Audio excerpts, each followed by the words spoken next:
अस्सलाम वालेकुम dear subscriber, welcome to Urdu jobs updates. रोज़ाना आने वाली जॉब्स की इन्फॉर्मेशन के लिए हमारे चैनल उर्दू जॉब्स अपडेट को सब्सक्राइब कर दें। डियर सब्सक्राइबर, इस वक्त अलाइड बैंक में टेलर की असामियाँ आ चुकी हैं, जिसमें पूरे पाकिस्तान से मेल और फीमेल दोनों अप्लाई कर सकते हैं। असामियों के लिए जो क्वालिफिकेशन मांगी गई है वो मिनिमम बैचलर डिग्री अगर आपने की हुई है तो आप इसमें अप्लाई कर सकते हैं।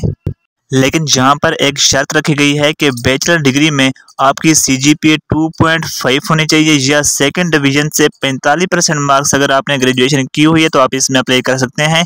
इसके अलावा इसमें जो उम्र की हद है वो 27 साल तक रखी गई है, यानी कि 31 जुलाई 2024 तक आपकी जो उम्र है वो 27 साल से ज़्यादा ना हो तो आप इसमें अप्लाई कर सकते हैं।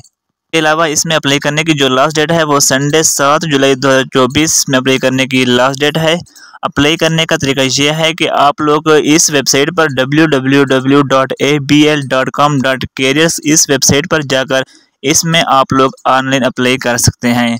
अगर आपको इसमें ऑनलाइन अप्लाई करने का नहीं आता तो आप हमें कमेंट में ज़रूर बताएं। नेक्स्ट वीडियो में हम आप लोगों को इसमें ऑनलाइन अप्लाई करने का मुकम्मल तरीका सिखा देंगे। जीत बैंक्स की जॉब्स के अपडेट के लिए उर्दू जॉब्स अपडेट को सब्सक्राइब कर दें। मिलते हैं एक नई वीडियो के साथ, तब तक के लिए अल्लाह हाफिज़।